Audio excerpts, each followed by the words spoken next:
أعوذ بالله من الشيطان الرجيم. بسم الله الرحمن الرحيم. جعل الله الكعبة البيت الحرام قياما للناس والشهر الحرام والهدي والقلائد ذلك لتعلموا أن الله يعلم ما في السماوات وما في الأرض وَأَنَّ اللَّهَ بِكُلِّ شَيْءٍ عَلِيمٌ. آیت کا ترجمہ ہے، اللہ تبارک و تعالیٰ نے کعبے کو جو بزرگی والا گھر ہے بنایا ہے باقی اور قائم رہنے کا ذریعہ لوگوں کے لیے. اللہ تعالیٰ نے کعبے کو جو بزرگی والا گھر ہے بنایا ہے باقی اور قائم رہنے کا ذریعہ لوگوں کے لیے. والشہر الحرام، اور حرمت والے مہینوں کو. والشہر الحرام، اور حرمت والے مہینوں کو، یعنی جس طریقے سے کعبے کو اللہ تعالیٰ نے لوگوں کے قائم رہنے کا ذریعہ بنایا، اسی طریقے سے اشہر حرم، حرمت والے مہینوں کو بھی قائم رہنے کا ذریعہ بنایا. والہدی، اور قربانی کے جانور کو بھی، اور قربانی کے جانور کو. والقلائد، اور ان جانوروں کو جن پر پٹے ڈالے جاتے ہیں، جن کے گلے میں پٹے ڈالے جاتے ہیں. اس کا کیا مطلب ہے وہ بتاؤں گا، یہ ترجمہ ہوگا. اللہ تعالیٰ نے کعبے کو جو بزرگی والا گھر ہے بنایا ہے باقی اور قائم رہنے کا ذریعہ تمام لوگوں کے لیے، اور بزرگی والے مہینوں کو، اور قربانی کے جانور کو، اور جن کے گلے میں پٹے ڈال کر لے جاوے کعبے کو، ان سب کو بنایا ہے لوگوں کے قائم رہنے کا ذریعہ. یہ کیوں کیا ہے؟ ذَلِكَ لِتَعْلَمُوا، یہ اس لیے تاکہ تم جان لو کہ بے شک اللہ تعالیٰ جانتے ہیں جو کچھ آسمانوں میں ہے اور جو کچھ زمین میں ہے، اور بے شک اللہ تعالیٰ بِكُلِّ شَيْءٍ عَلِيمٌ، ہر چیز کو بہت اچھی طریقے سے جاننے والے ہیں. 4 چیزوں کو اس آیت میں اللہ تبارک و تعالیٰ نے قیاما للناس، لوگوں کے باقی رہنے، لوگوں کے دنیا میں زندہ رہنے، امن و سکون کے ساتھ رہنے کا ذریعہ بنایا ہے. وہ 4 چیزیں کیا ہیں؟ ایک ہے کعبہ. اس سے پتہ چلا کہ کعبہ صرف 4 دیواری کا نام نہیں ہے، اور یہ صرف طواف کرنے کے لیے نہیں ہے، بلکہ اس کے پیچھے ایک بہت بڑا راز چھپا ہوا ہے. اللہ تعالیٰ نے اس کو قیاما للناس فرمایا، تمام لوگوں کے دنیا میں امن و امان کے ساتھ باقی رہنے، زندہ رہنے کا سبب ہے کعبہ. ایک چیز. دوسرا فرمایا اشہر حرم، حرمت والے مہینے جن میں قتل و قتال وغیرہ جو ہے وہ منع ہے، امن و امان کے مہینے وہ کہلاتے ہیں. تیسرا ہے ہدی، یہ وہ جانور ہوتا ہے جس کو حرم میں ذبح کیا جاتا ہے، اس کو کہتے ہیں ہدی. اور چوتھا ہے قلائد. قلادہ کہتے ہیں پٹے کو، گلے میں جو پٹا ڈالا جاتا ہے اس کو کہتے ہیں قلادہ. پہلے زمانے میں، زمانے جاہلیت میں ایک رسم تھی کہ جب آدمی حج کے لیے نکلتا تو اپنے گلے میں ایک پٹا ڈال دیتا. یہ اس بات کی علامت ہوتی تھی کہ یہ حج پہ جا رہا ہے. اسی طریقے سے جو جانور لے کے جاتے تھے ذبح کرنے کے لیے اس کے گلے میں بھی پٹا ڈال دیتے تھے. تو لوگ سمجھ جاتے تھے کہ بھئی یہ جانور جو ہے وہ ذبح کے لیے لیا جا رہا ہے، حرم میں لے کے جا رہے ہیں. تو یہ علامت اور نشانی ہوا کرتی تھی، اس کو قلائد کہتے ہیں. تو یہ 4 چیزیں ہیں جس کو اللہ تعالیٰ نے قیاما للناس فرمایا کہ یہ لوگوں کے باقی رہنے کا ذریعہ ہیں. کعبہ، اس کے ساتھ ایک لفظ بڑھایا ہے جعل اللہ الکعبۃ البیت الحرام. ایک قبیلہ تھا قبیلہ خثعم، اس کے یہاں پر بھی ایک مکان اسی طریقے سے تھا جس کو وہ کعبہ کہتے تھے. اللہ تبارک و تعالیٰ نے ان کے کعبے اور اپنے کعبے کے درمیان فرق کرنے کے لیے البیت الحرام صفت آگے بڑھا دی کہ یہ وہ کعبہ ہے جو عزت اور عظمت اور حرمت کی جگہ ہے. ان کا کعبہ جو کعبہ یمانیہ کہلاتا تھا وہ ویسا کعبہ نہیں. دوسرا، قیام اور قوام عربی زبان میں کہتے ہیں اس چیز کو جس پر دوسری چیز ڈیپینڈ ہو، اس چیز کو جس پر دوسری چیز کا دار و مدار. جیسے یہ پوری بلڈنگ ہے اتنی بڑی، اس کا پورا دار و مدار ان پیلروں پر ہے. اگر یہ پیلر نہ رہیں تو پوری بلڈنگ بھی باقی نہیں رہے گی، بھلے وہ کتنی مضبوط کیوں نہ ہو. بالکل اسی طریقے سے قوام ہوتا ہے لفظ عربی میں. تو یہ بھی قوام اور قیام ہے کہ اس کے اوپر ساری چیزوں کا دار و مدار ہے.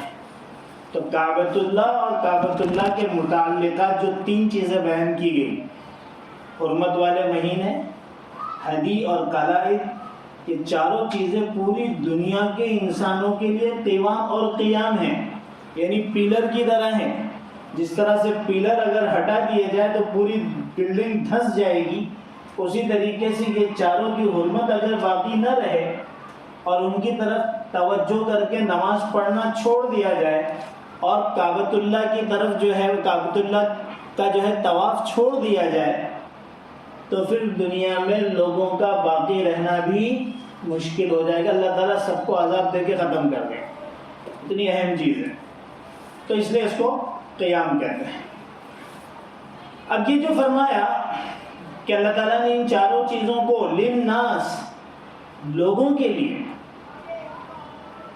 باقی رہنے کا ذریعہ بنایا. یہاں لوگوں سے کیا مراد ہے؟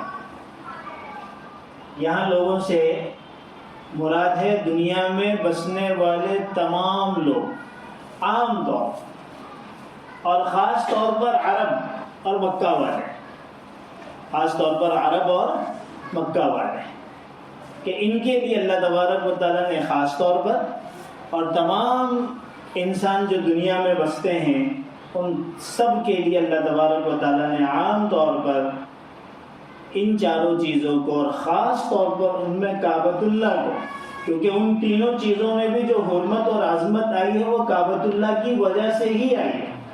اشہر حرم جو ہے حرمت والے مہینے میں وہ کعبۃ اللہ کی وجہ سے، حدی میں جو قربانی کے جانور جاتے تھے کعبۃ اللہ کی وجہ سے، حاجی جو گلے میں قلادہ ڈال کر جاتا تھا کعبۃ اللہ کی وجہ سے، جن جانوروں کے گلے میں پٹے ڈالے جاتے تھے اور وہ حرم پہنچائے جاتے تھے کعبۃ اللہ کی وجہ سے. تو اس میں بنیاد جو ہے وہ کعبۃ اللہ ہے، باقی دوسری چیزیں جو ہے وہ اس کے ایک طرح سے کیا ہیں، تابع ہیں. تو کعبۃ اللہ کی وجہ سے اللہ تبارک و تعالیٰ نے جو ہے ان ساری چیزوں میں حرمت ڈال دی تھی اور یہ قیام للناس بن گئے تھے. یعنی جب تک دنیا کا ہر ملک اور ہر خطہ اور ہر سمت کے لوگ بیت اللہ کی طرف توجہ کر کے نماز پڑھتے رہیں گے اور اس کا طواف کرتے رہیں گے تب تک دنیا محفوظ اور قائم رہے گی. اور جب اللہ تعالیٰ دنیا کو ختم کرنا چاہیں گے، یا یوں کہہ لیں کہ جب لوگ بیت اللہ کا جو ہے استقبال چھوڑ دیں گے، توجہ کر کے نماز چھوڑ دیں گے اور حج کرنا چھوڑ دیں گے تو اللہ تعالیٰ پوری دنیا کو عذاب میں مبتلا کر کے ختم کر دیں گے۔ اسی وجہ سے علماء فرماتے ہیں کہ کعبۃ اللہ کی حیثیت دنیا کے لیے عمود کی ہے، یعنی ستون کی ہے، یہی پلر کی کہ کعبۃ اللہ ختم تو سمجھو دنیا کی عمر بھی ختم۔ اب یہ ہے کہ بھئی آخر اس کعبۃ اللہ میں اور دنیا کے وجود اور بقا میں کیا ربط ہے، ان کے درمیان کیا تعلق اور مناسبت ہے، وہ تو اللہ ہی جانتا ہے۔ اللہ کا نظام ہے، اللہ تبارک و تعالیٰ نے کعبۃ اللہ کے اندر وہ چیز رکھ دی کہ ساری دنیا کا نظام اسی کے اوپر قائم رہا، اس کی وجہ کا ہماری عقل میں آنا ضروری نہیں ہے۔ جیسے مثال کے طور پر مقناطیس، یعنی جس کو ہم اپنی زبان میں لوہی چمک بولتے ہیں، اس کا اور لوہے میں کیا تعلق ہے وہ اللہ ہی جانتے ہیں۔ اللہ تعالیٰ نے اس کے اندر وہ ایک کشش رکھ دی ہے تو وہ چپک جاتا ہے، لکڑی نہیں چپکتی، دوسری چیزیں نہیں چپکتی، تو اللہ تعالیٰ کی طرف سے ہے۔ اسی طریقے سے کعبۃ اللہ اور ان چیزوں کا دنیا کے نظام کے ساتھ، بقا اور فنا کے ساتھ جو تعلق اللہ تعالیٰ نے کام کیا، وہ اللہ تعالیٰ اس کی حکمت کو جانتے ہیں۔ اب بیت اللہ کا پورے عالم کی بقا کے لیے سبب ہونا، یہ تو ایک معنوی چیز ہے، اندرونی چیز ہے، اس کی حقیقت اللہ جانتے ہیں اور ہم اس کو جان نہیں سکتے۔ لیکن عربوں کے لیے اور مکہ والوں کے لیے بیت اللہ کا امن و سلامتی کا سبب ہونا، یہ تو ہمارے مشاہدے میں بھی آتا ہے، کیونکہ للناس کی دو تفسیر ہے، ایک تمام دنیا کے بسنے والے جس میں سارے لوگ آ جاتے ہیں، دوسری ایک تفسیر یہ کہ اس سے مراد مکہ والے اور عرب والے۔ تو مکہ والوں اور عرب والوں کے لیے بیت اللہ کا، کعبہ کا امن و سلامتی کا سبب ہونا، حرم محترم کا امن و سلامتی کا سبب ہونا، اشہر حج کا اور اشہر حرم، حرمت والے مہینوں کا امن و سلامتی والا ہونا، اور اسی طریقے سے قربانی کے جانور کا امن و سلامتی والا ہونا، اور ان جانوروں کا جن کے گلوں میں پٹے ڈالے جاتے ہیں امن و سلامتی والا ہونا، یہ تو تجربے سے اور مشاہدے سے ثابت ہے۔ وہ چیز تو اللہ جانتے ہیں کہ بھائی کعبہ کا اور دنیا کا کیا نظام ہے، اللہ تعالیٰ ہی اس کی حکمت اور مصلحت جانتے، اس کے راز کو جانتے۔ لیکن یہ ایسی چیزیں جو ہم اپنی آنکھوں سے دیکھتے ہوئے، زمانے جاہلیت میں بھی جس زمانے میں امن و امان کی کوئی شکل موجود نہیں تھی، بھائی دنیا کے اندر امن و امان، ملکوں کے اندر امن و امان کیسے قائم رہتا ہے، پیس کیسے قائم رہتا ہے؟ ظاہر سی بات ہے اس کے لیے حکومتیں قوانین بناتی ہیں، ان کے لیے بہت سارے محکمے بنتے ہیں اور وہ اپنا کام کرتے ہیں، انہیں قانون کے تحت رہتے ہیں تو پھر امن و امان قائم رہتا ہے، قانون توڑے جاتے ہیں تو امن و امان برباد ہوتا ہے۔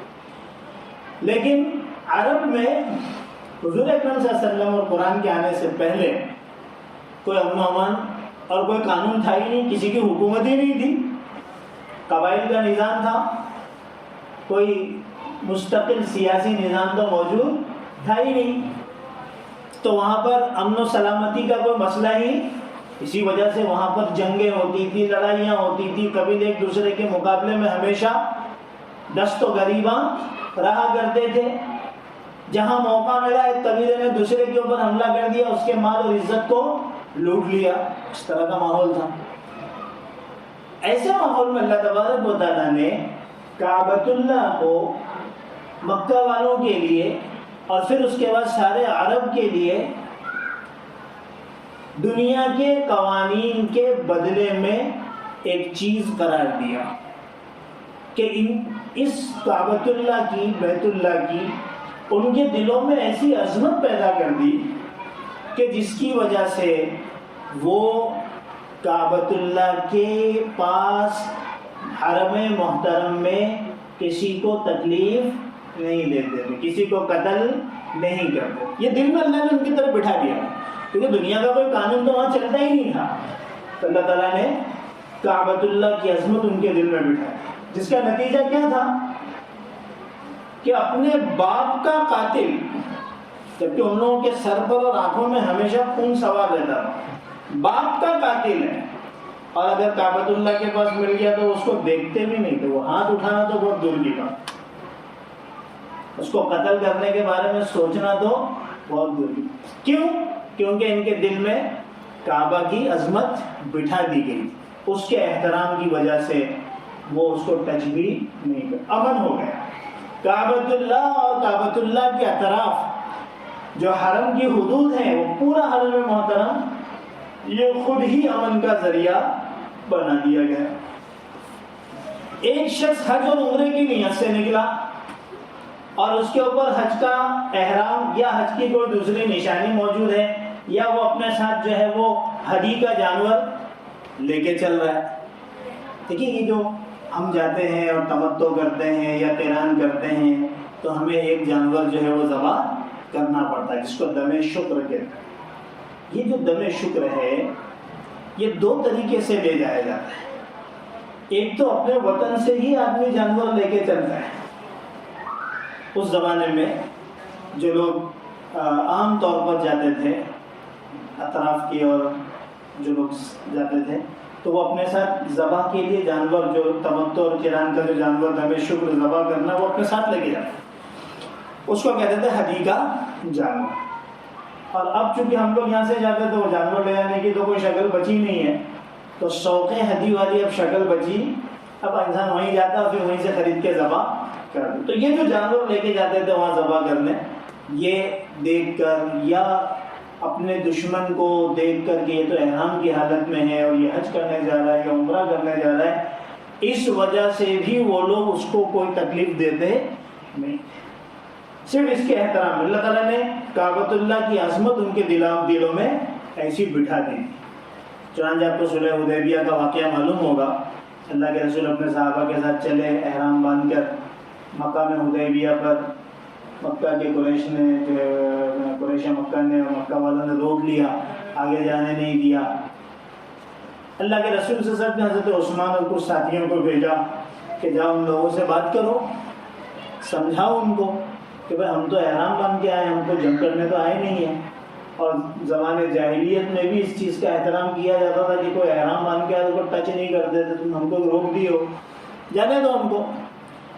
یہ حضرات پہنچے، سمجھائے، لیکن ان لوگوں کو بات سمجھ میں نہیں آئی، بحث اور جو ہے وہ گفتگو ہوتے رہی۔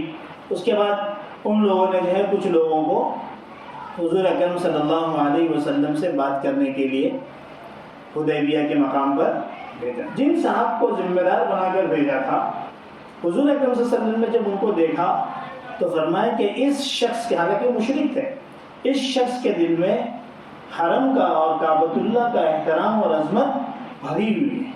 یعنی وہاں کے مشرک اور اس زمانے کے لوگوں کے دلوں میں بھی حرم کا اور کعبۃ اللہ کا احترام اتنا زیادہ ہے۔ تو اللہ کے رسول نے فرمایا اپنے ساتھیوں کو ایک کام کرو، جو ہدی کے جانور ہیں جن پر تم نے نشان لگایا ہوا ہے اس کو اس کے سامنے کر دو۔ جب وہ یہ دیکھے گا کہ بھئی یہ تو حرم میں ذبح کرنے کے لیے لائے ہوئے ہیں، تو اس کا جو ہے وہ انداز اور اس کا جو ہے وہ نتیجہ بدل جائے گا۔ چنانچہ ایسے ہی ہوا، جب وہ صاحب آئے تو اللہ کے رسول صلی اللہ علیہ وسلم نے اور آپ کے صحابہ نے وہ جانوروں کو آگے کر، اس کی جیسی نظر پڑی، اس نے کہا کہ نہیں، یہ تو جنگ کرنے نہیں آئے، تو عمرہ کرنے کے لیے ان کو جانے دینا چاہیے۔ یہ بھائی آپ کے سامنے واقعہ اس لیے بتا رہا ہوں کہ ان لوگوں کے دلوں میں اتنی عظمت بیت اللہ کی تھی، اتنی عظمت جو ہے وہ حرم کی تھی۔ بہرحال تو اللہ تبارک و تعالیٰ نے بیت اللہ کو جو ہے وہ یوں سمجھ کے چلیے کہ ملک کے جو قوانین ہوتے ہیں جس کے ذریعے سے امن و امان باقی رہتا ہے، اسی کا بدل بنا کر رکھ دیا تھا۔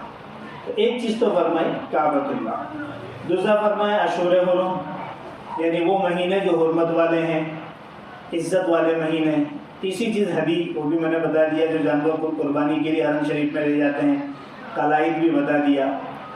تو یہ ساری چیزیں جو ہے وہ اللہ تبارک و تعالیٰ نے قیام للناس، لوگوں کے دنیا میں باقی رہنے کا ذریعہ بنا دیا۔ آگے اللہ فرماتے ہیں ذَلِكَ لِتَعْلَمُوا، یہ ہم نے چاروں چیزوں کو قیام للناس کیوں بنایا؟ اس کی حکمت تو ہم کو سمجھ میں آ نہیں رہی ہے کہ کعبہ کو کیوں بنایا، کوئی نہ کوئی راز ہے، دوسری ساری چیزیں بھی اللہ فرما رہی ہے اس لیے تاکہ تم جان لو کہ اللہ تبارک و تعالیٰ جانتے ہیں، تاکہ تم جان لو کہ اللہ تبارک و تعالیٰ جانتے ہیں جو کچھ کے زمینوں اور آسمانوں میں ہے، اور اللہ تعالیٰ ہر چیز کا انتظام کر سکتے ہیں۔ یعنی جب اللہ تعالیٰ ان چیزوں کی راز کی باتوں کو جانتے ہیں کہ یہ قیام للناس کیوں ہے، یہ ہے تو وہ انسانیت باقی ہے، یہ ختم، اس کی احترام ختم تو انسانیت بھی ختم، اتنی باریک چیز اس کو اللہ تعالیٰ جانتے ہیں، تو دنیا اور آسمانوں اور زمینوں کے اندر جتنی چیزیں ہیں اس سے بھی اللہ تبارک و تعالیٰ کیا ہے، واقف ہیں، اور اللہ تعالیٰ سب کا انتظام کرتے ہیں۔ آگے اللہ فرماتے ہیں اعلموا ان اللہ شدید العقاب وان اللہ غفور رحیم، جان لو کہ بے شک اللہ تعالیٰ سخت عذاب والے ہیں، سخت سزا والے ہیں، اور بے شک اللہ تعالیٰ بخشنے والے مہربان ہیں۔ کیا مطلب؟ دیکھو اللہ تعالیٰ کے اندر دونوں چیزیں ہیں، اللہ تبارک و تعالیٰ اپنے احکام پر عمل کرنے والے اور اپنے احکام کو چھوڑنے والے نافرمان دونوں کو جانتے ہیں، اور کس کے ساتھ کیا معاملہ کرنا ہے وہ بھی اسے پتہ ہے۔ تو اس میں بتا رہے ہیں کہ اللہ تعالیٰ کے جو احکام حلال و حرام کے ہیں جس میں ہمارے لیے خیر ہی خیر ہے، اگر ہم اس پر عمل نہیں کرتے ہیں تو اللہ تعالیٰ کی طرف سے عذاب ملے گا، اور اگر خدا نخواستہ ہم سے کوئی غلطی ہوتی ہے، ہم بھول چوک ہوتی ہے، تو اللہ تعالیٰ کے یہاں فوراً پکڑ نہیں ہوتی، اللہ تعالیٰ کے یہاں پہ توبہ کا دروازہ کھلا ہے، اگر آدمی توبہ کر لے تو اللہ تعالیٰ غفور الرحیم بھی ہے، اللہ تعالیٰ معاف کرنے والے بھی ہیں۔ آگے اللہ فرماتے ہیں ما علی الرسول الا البلاغ واللہ یعلم ما تبدون وما تکتمون، رسول کے ذمے نہیں ہے مگر پہنچا دینا، رسول کے ذمے نہیں ہے مگر پہنچا دینا، اور اللہ تعالیٰ جانتے ہیں جو کچھ تم ظاہر کرتے ہو اور جو کچھ تم چھپاتے ہو۔ حضور اکرم صلی اللہ علیہ وسلم ہی یہ باتیں لوگوں تک پہنچاتے تھے۔ اب حضور کی کتنی ذمہ داری ہے اس کو بتایا جا رہا ہے، ایک نبی کی کیا ذمہ داری ہے اس کو بتایا جا رہا ہے، اور اسی کے ذمے میں آگے قیامت تک جو دین کا کام کرنے والے ہیں ان کی جو ذمہ داری ہے وہی بتائی جا رہی ہے کہ بھئی ان کا کام صرف پہنچا دینا ہے۔ وما علی الرسول الا البلاغ، یہ اللہ کے احکام کو تم تک پہنچا دیں کہ دیکھو یہ اللہ کو راضی کرنے والے اعمال ہیں اور یہ اللہ کو ناراض کرنے والے اعمال ہیں، ان پر عمل کرو گے کامیاب رہو گے، ان پر عمل کرو گے ناکام ہو جاؤ گے، اللہ کے عذاب کا شکار۔ یہی اتنی ہی ذمہ داری ہے، رسول کے ذمہ یہ نہیں ہے کہ کسی کو پکڑ کر عمل پر کھڑا کرے، یہ رسول کی ذمہ داری۔ اسی طریقے سے دین کی محنت کرنے والے، دین کی طرف بلانے والے، دین کی بات سمجھانے والوں کی ذمہ داری اتنی ہے کہ وہ پورے خلوص کے ساتھ، پوری ہمدردی کے ساتھ، پورے تڑپ کے ساتھ لوگوں تک دین کی بات پہنچائیں، صرف زبان جمع خرچی نہ ہو کہ بس بول دیا اور بات ختم، نہیں، وہ ساری جو صفات ایک رسول میں ہوتی ہے وہ ہونا چاہیے کہ بھی تڑپ بھی ہو، دل میں یہ بھی ہو کہ بھائی سب عمل کرنے والے بن جائیں، سب جو ہے وہ جہنم سے بچنے والے بن جائیں اور جنت میں جانے والے بن جائیں، یہ ساری تڑپ ہو، اور پھر دین کی بات۔ اب رسول کی یہ ذمہ داری نہیں ہے کہ وہ ہر ایک کو جو ہے وہ پکڑ کر عمل پر کھڑا کرے، جس طرح سے رسول کسی کو ہدایت نہیں دے سکتا اسی طریقے سے رسول کسی کو عمل پر لا کر کھڑا وہ تو اللہ تعالیٰ کی طرف سے ہی ہوگا، اس کی ذمہ داری جو ہے وہ صرف پہنچا دینا ہے۔ اور اس میں یہ سمجھ جانا چاہیے کہ واللہ یعلم ما تبدون وما تکتمون، تم جو ظاہر کرتے ہو عمل اور جو چھپاتے ہو اللہ تعالیٰ سب جانتا ہے، تم اللہ کو فریب دے نہیں سکتے۔ اس پہ ایک بات بتا دی گئی ہے کہ اگر کوئی یہ سمجھتا ہے کہ میں اللہ کو دھوکہ دے دوں گا، ظاہر اور باطن کے اختلاف کی وجہ سے وہ انسان کو تو دھوکہ دے سکتا ہے، اللہ تبارک و تعالیٰ کو دھوکہ نہیں دے سکتا۔ آگے اللہ فرماتے ہیں قُلْ لَا يَسْتَوِي الْخَبِيثُ وَالطَّيِّبُ وَلَوْ أَعْجَبَكَ كَثْرَةُ الْخَبِيثِ فَاتَّقُوا اللَّهَ يَا أُولِي الْأَلْبَابِ لَعَلَّكُمْ تُفْلِحُونَ۔ اے نبی آپ کہہ دیجئے کہ نہیں برابر ہیں خبیث اور طیب، ناپاک اور پاک، حرام اور حلال، یہ دونوں برابر نہیں ہیں۔ اگرچہ تجھ کو بھلی لگے کثرت الخبیث، حرام کی کثرت، ناپاک کی کثرت اگرچہ تجھے بھلی لگے، تب بھی ناپاک اور پاک دونوں برابر ہو نہیں سکتے۔ بڑے عجیب بات کہی ہے، فاتقوا اللہ، لہذا اللہ سے ڈرو اے عقل مندو، تاکہ تم تفلحون، فلاح کو پہنچو، کامیاب ہو جاؤ۔ خبیث کہتے ہیں کسی چیز کی ردی اور بری شے کو، برے حصے کو۔ طیب کہتے ہیں کسی چیز کے اندر سے عمدہ حصے کو، جس کو ہم کہیں گے طیب یعنی پاک، خبیث یعنی ناپاک۔ جس کو آپ کہہ سکتے ہیں طیب یعنی حلال، خبیث یعنی حرام۔ اللہ تعالیٰ فرماتے ہیں کہ بھئی حلال اور حرام، پاک اور ناپاک، یہ دونوں کبھی بھی برابر نہیں ہو سکتے۔ اب چاہے بال پاک ہو یا ناپاک کا مسئلہ ہو، یا اعمال اور اخلاق اچھے اور برے کا مسئلہ ہو، اس میں اللہ یہ بتانا چاہتے ہیں کہ مال حلال اور حرام ایک نہیں ہو سکتے، اعمال اچھے اور برے ایک نہیں ہو سکتے، اخلاق اچھے اور برے ایک جیسے نہیں ہو سکتے، دونوں یقیناً الگ الگ ہیں۔ اسی طریقے سے اچھے انسان اور برے انسان دونوں ایک جیسے نہیں ہو سکتے۔ حضور اکرم صلی اللہ علیہ وسلم کے زمانے میں ایک عرصے کے بعد جب شراب کی حرمت نازل ہوئی، شراب حرام قرار دی گئی، تو اس سلسلے میں پہلے بھی عرض کر چکا ہوں کہ صحابہ شروع میں تو پیتے ہی تھے، اس زمانے میں پینے کا رواج تھا، اور پھر جیسے جیسے آہستہ آہستہ حرمت کے قریب احکام آتے گئے تو آہستہ آہستہ صحابہ بھی چھوڑتے گئے، لیکن جب اخیر میں شراب کا فائنل حرمت کا حکم آ گیا تو پھر پینا اور اس کی خرید و فروخت، اس کا لین دین سب منع ہو گیا۔ ایک صحابی تھے جو شراب کا کاروبار کیا کرتے تھے، اور شراب کی تجارت کے ذریعے سے انہوں نے کچھ مال جمع کر رکھا۔ شراب کی جب حرمت نازل ہوئی تو اللہ کے رسول صلی اللہ علیہ وسلم کی خدمت میں آیا اور آ کر عرض کیا کہ اے اللہ کے رسول، کہ جو میرے پاس مال ہے اگر میں اس کو کسی نیک کام میں خرچ کروں تو کیا مجھ کو اس سے کوئی فائدہ ہوگا؟ اسی سے ہم سمجھ لیں کہ حرام مال کا حکم کیا ہے۔ ایک سوال کیا کہ میں نے کمایا ہے شراب بیچ کر، اگر میں اس سے کوئی نیک عمل کروں، اس کو نیک جگہ پر خرچ کروں تو کیا اس سے میرے کو کوئی فائدہ ہوگا؟ حضور اکرم صلی اللہ علیہ وسلم نے فرمایا کہ اگر تو اس مال کے ذریعے سے حج کرے یا تو اس مال کو جہاد میں خرچ کرے، یہ دو بڑے عمل اللہ تبارک و تعالیٰ نے، اللہ کے رسول نے بطور مثال کے بتایا کہ اگر تو اس مال کو جہاد میں خرچ کرے، اتنا بڑا عمل، یا تو حج میں خرچ کرے، اس کی قیمت اللہ کے نزدیک مچھر کے پر کے برابر بھی نہیں،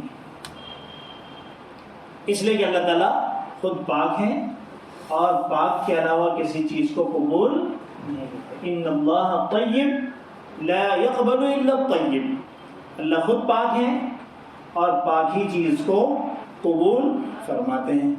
اس سے پتہ چلا کہ حرام مال کی حیثیت آخرت کے اندر کیا ہے، اس کی کوئی حیثیت نہیں ہے، بلکہ حرام مال کا استعمال کرنا یہ خود آخرت میں پکڑ کا ذریعہ بن جائے گا۔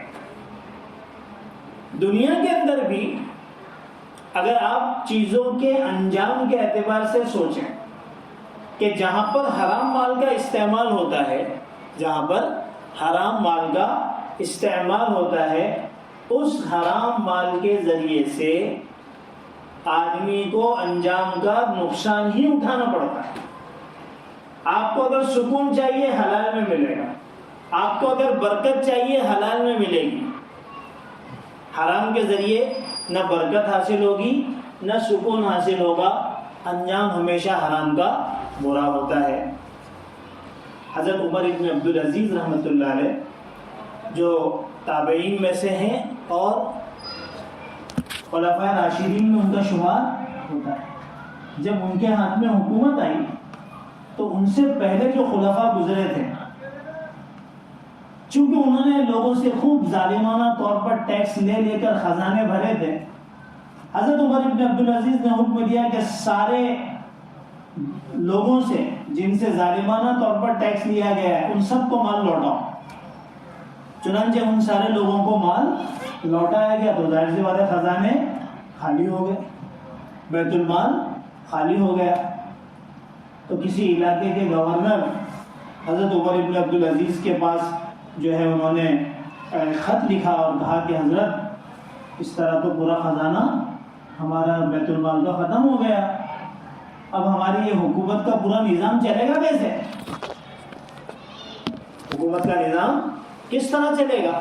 آپ نے تو سارے جو ہے وہ لوگوں کو بانٹ دیے۔ اس وقت حضرت عمر ابن عبدالعزیز نے یہی آیت خط کے جواب میں لکھ کر بھیجی، لا يستوي الخبيث والطيب ولو اعجبك كثرة الخبيث، حلال اور حرام دونوں برابر نہیں ہو سکتے، تم کو کتنا ہی حرام بھلا لگے وہ تمہیں فائدہ پہنچا نہیں سکتا، لہذا ظلم کے ذریعے سے جو خزانہ بھرا گیا تھا اس کو تم خالی کر دو۔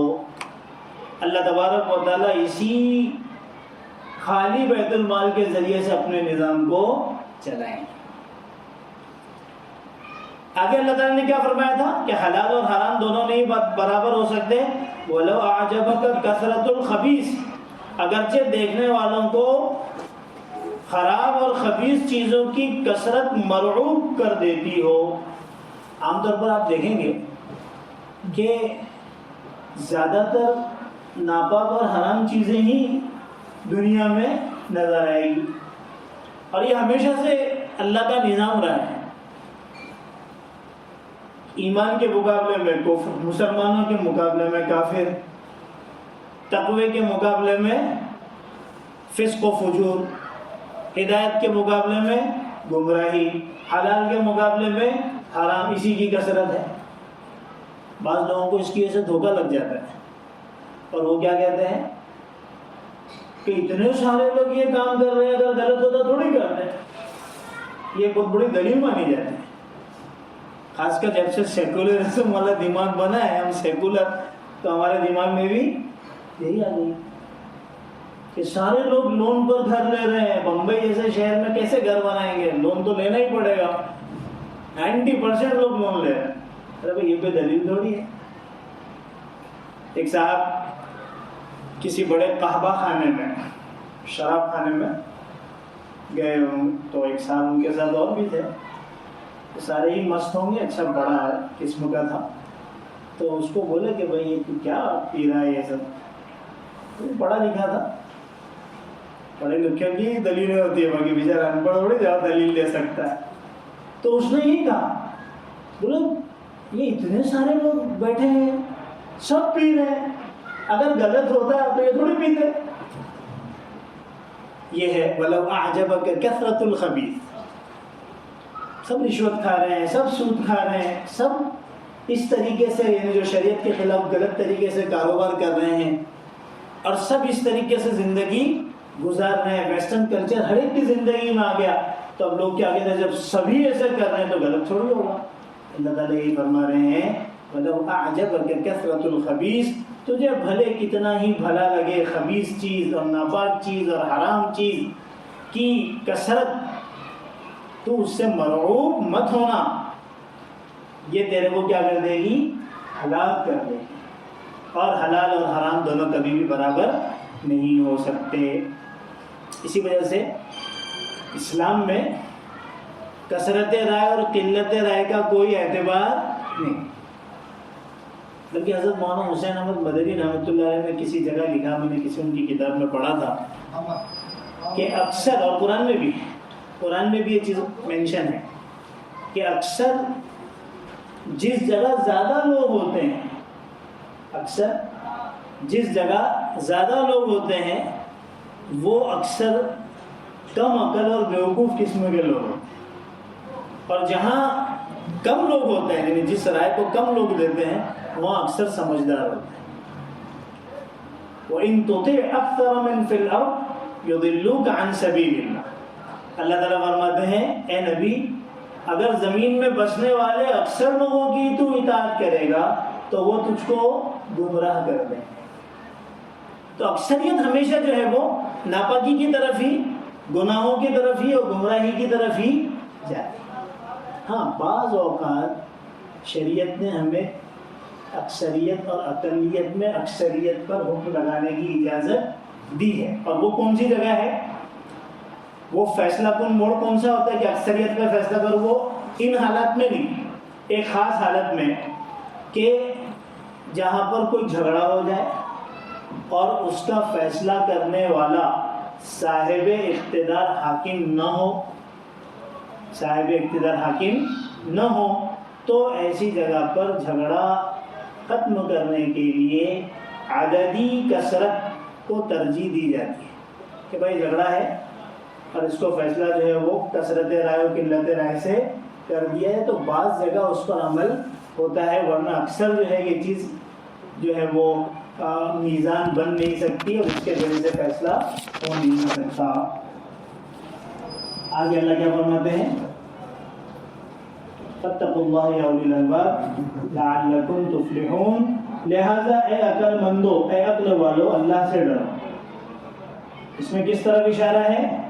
اس میں اس طرف اشارہ فرما دیا کہ کسی چیز کی تعدادی کثرت کا مرغوب ہونا یا کثرت کو بمقابلے قلت کے حق اور صحیح معیار قرار دینا عقلا کا کام نہیں. کیا مطلب؟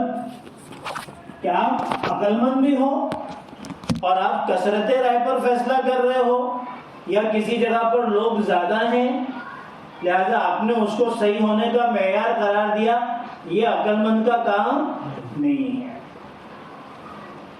اسی وجہ سے سیکولرزم اصل میں اسلام کے مخالف ہے. یہ جو آج کل پوری دنیا میں سیکولرزم چل رہا ہے نا، ووٹنگ ہوتی ہے، ووٹ کے اندر بھنگی کا، چمار کا، ان پڑھ کا اور ہر طرح سے گھٹیا قسم کا آدمی کے ووٹ کی وہی قیمت ہے جو ایک بہت تعلیم یافتہ، بہت سمجھدار، باصلاحیت آدمی کی بھی وہی قیمت ہے. اب ظاہر سی بات ہے کہ ہمارے ملک ہی کو دیکھ لو، 70 سے 80% جوہلا، ان پڑھ اور گرے ہوئے قسم کے، گھٹیا قسم کے لوگوں کی تعداد ہے. 20-25% بمشکل جو ہوں گے وہ تعلیم یافتہ ہوں گے، اس میں کچھ اعلیٰ تعلیم یافتہ ہوں گے. اب ان دونوں کا ووٹ برابر ہے، جہاں پر جاہلین اور ان بھکتوں کی کثرت ہوگی وہ جیت گیا. اسلام اس کو معیار قرار نہیں دیتا. اسلام صلاحیتوں کی بنیاد پر ترجیح دیتا ہے. صلاحیت ہے تو اس کو ترجیح دو، اس کے لیے کسی کے ووٹ کی ضرورت،